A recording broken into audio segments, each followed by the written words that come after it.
This channel does not promote any violent, harmful, or illegal activities. All content provided by this channel is meant for an educational purpose only. এই মুহূর্তে সবথেকে বড় খবরের দিকে নজর রাখতে হচ্ছে। ফের উত্তপ্ত মণিপুর, আরো দুজনের দেহ উদ্ধার হয়েছে মণিপুর থেকে। মণিপুরে আরো দুজনের দেহ উদ্ধার। 13 বিধায়কের বাড়িতে হামলা, উন্মত্ত জনতার। বেশ কয়েকজন বিধায়কের ইস্তফার হুঁশিয়ারি, বড় খবর।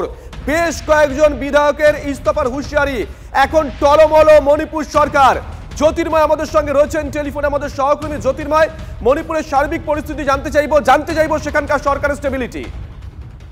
দেখো, এই মুহূর্তে যে সমর্থন প্রত্যাহারের খবর আমরা জানাচ্ছি, এর ফলে হয়তো ইমিডিয়েটলি সরকার পড়ে যাবে এমনটা সম্ভাবনা নেই, কিন্তু বীরেন সাই সরকারের বিরুদ্ধে যে এই মুহূর্তে মানুষের আস্থা এবং বিশেষত অন্যান্য শরিক দলগুলির আস্থা যে কার্যত এই মুহূর্তে তলানিতে গিয়ে ঠেকেছে, তা কিন্তু এই পদক্ষেপ থেকে স্পষ্ট হয়ে যাচ্ছে।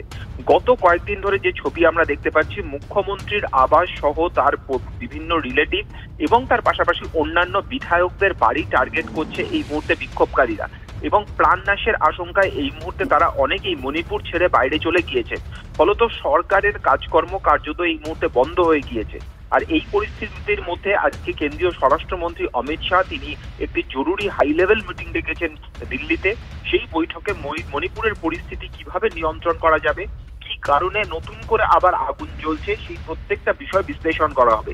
গতকালই বিরোধী দলনেতা রাহুল গান্ধী তিনি এক্স হ্যান্ডেলে মণিপুর সম্পর্কে সরকারের ব্যর্থতার কথা তুলে ধরেছেন, এবং আর এক সপ্তাহ বাকি রয়েছে সংসদের অধিবেশন শুরু হতে। মণিপুর ইস্যুতে আবারও যে সরকারকে ব্যাকফুটে যেতে হচ্ছে, তা কিন্তু এখনকার ডেভেলপমেন্টের ইঙ্গিত থেকে স্পষ্ট হয়ে যাচ্ছে। নজর থাকবে জ্যোতির্ময়।